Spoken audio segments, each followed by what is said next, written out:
Hello everyone, Dishank classes में आपका स्वागत है। जैसे कि मैंने एक वीडियो बनाई थी कि शेक्सपियर को कैसे पढ़े, तो उसमें सेकंड पॉइंट था कि मैंने जो तैयार किए थे नोट्स वो किए थे शेक्सपियर्स पोइट्री के ऊपर कि पोइट्री से इस तरह से आपको पढ़ना है कि पोइट्री का कोई क्वेश्चन आपको छूटना नहीं है। आपका टारगेट सभी जानते हैं यूपी टीजीटी पीजीटी है फिलहाल के लिए।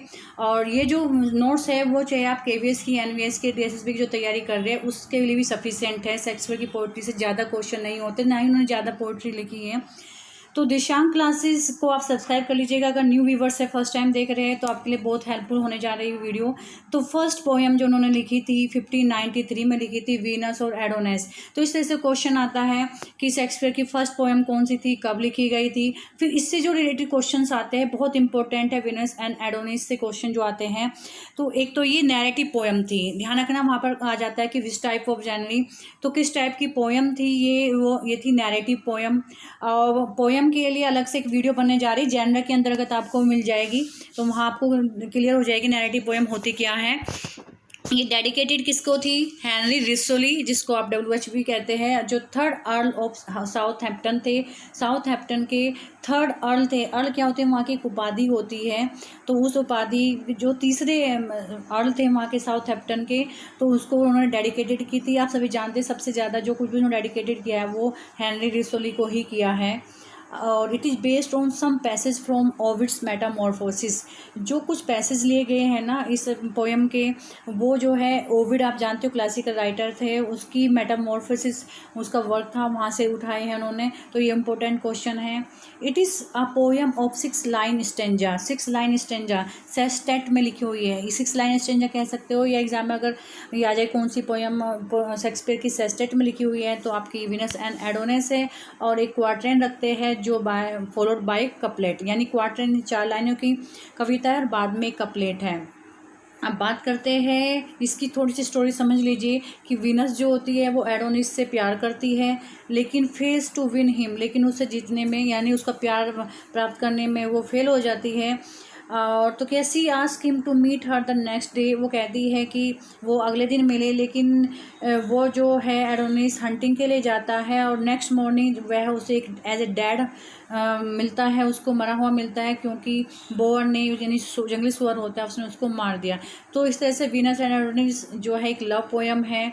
और अब हम बात करते हैं second poem 1594 the rape of Lucrece. दोनों पोएम इंपॉर्टेंट हैं, first the Venus of Adonis और second the rape of Lucrece 1593 and 1594।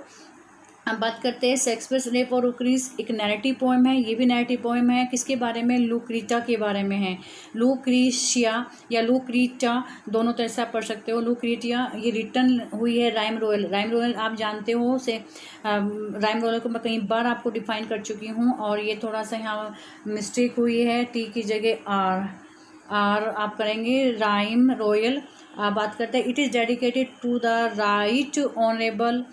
ये क्या है, किसको डेडिकेटेड है? वही हेनरी रिसोली, मैं आपको कई बार बता चुकी हूँ, जो साउथहैम्पटन के थे और बैरन थे टिचफील्ड के। अब बात करते हैं इसमें इसकी स्टोरी थोड़ी सी, ये क्या है कि टारक्विन जो है रोम का राजा होता है और वो लुक्रीटिया का क्या है रेप करता है। जो लुक्रीटिया वाइफ थी किसकी? कोलाटिनस का, जो सुसाइड कर लेती है। कोलाटिनस एक्चुअली क्या है ना, जो ये क्लासिकल राइटर है जो उनकी प्रोनाउंसिएशन करते हैं, सबका अपना प्रोनाउंसिएशन करने का अलग अलग तरीका है। इसमें आप कुछ नहीं कर सकते हो, क्योंकि ओल्ड इंग्लिश है एक तरह से। ये जो नेफ्यू होता है किंग का, the Neiphiu of the king, वो प्रेड करता है उसकी बॉडी का, जिसके कारण प्रेड के कारण क्या होता है, टारक्विंस के खिलाफ जो है रेवोल्ट हो जाता है।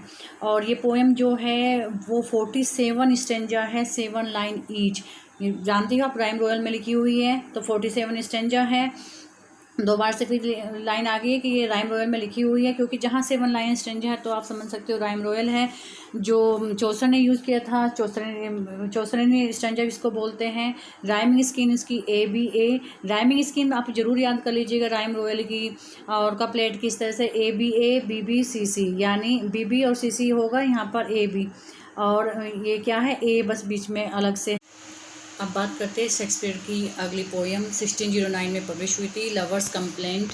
ये शेक्सपियर की जो कंप्लेंट है ये भी नैरेटिव पोएम है और ये एज ए अपेंडिक्स पब्लिश हुई शेक्सपियर सोनेट्स। अपेंडिक्स जानते होंगे आप सभी लोग, जो भी वर्क होता है उसके लास्ट में जो जोड़ा जाता है, शेष संग्रह हिंदी में बोलते हैं, जो बाद में ऐड होता है वो अपेंडिक्स कहलाता है। तो शेक्सपियर सोनेट्स थे उनके अपेंडिक्स थी और ये पब्लिश की गई थी थॉमस थॉर्प। आप सभी जानते हैं जो शेक्सपियर के सोनेट्स थे, मैं इससे पहले 2 वीडियो में बता चुकी हूँ, वो 1609 में एडिटेड किए गए थे थॉमस थॉर्प के द्वारा। तो जाहिर सी बात है ये पोएम भी उन्हीं के द्वारा पब्लिश की गई, क्योंकि ये शेक्सपियर सोनेट्स की अपेंडिक्स है।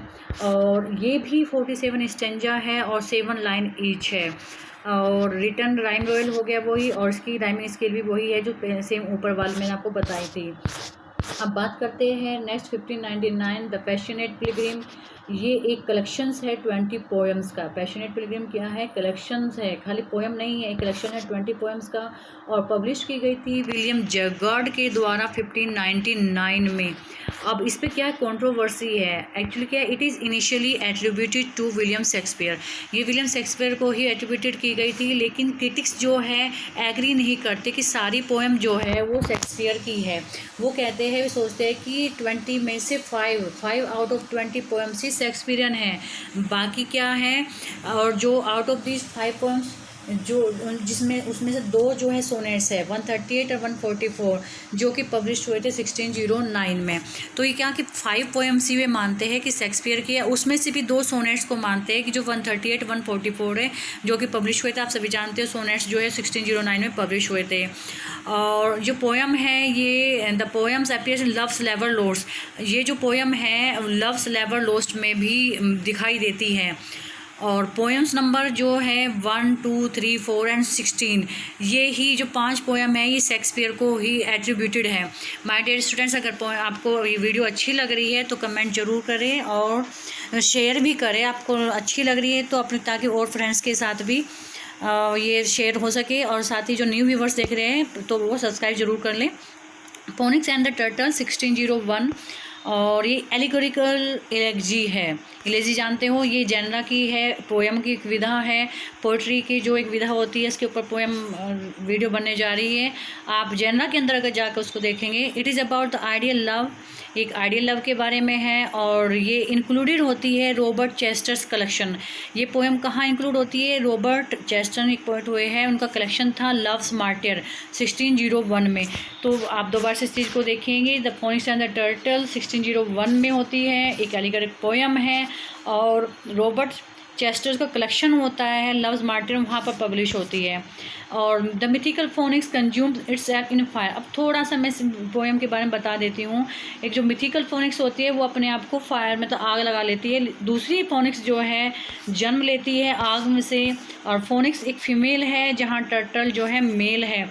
Some birds gather to sing the anthem, कुछ बर्ड्स इकट्ठी होती है, सेलिब्रेट करते हैं फोनिक्स और टर्टल के प्रेम को। A prayer for the dead love errors is संग, जो डेड लवर्स हैं, जो मरे हुए प्रेमी हैं, उनके लिए एक प्रेयर गाई जाती है।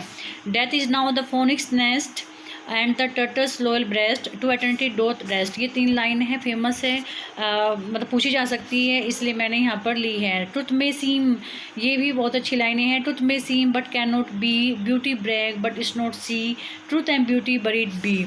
तो ये पोएम होती है, जो प्रेयर होती है वो बाद में गाते हैं। तो माय डियर स्टूडेंट्स, ये पोएम थी, पोइट्री थी। इसके अलावा शेक्सपियर की पोइट्री से कुछ भी क्वेश्चन नहीं आते।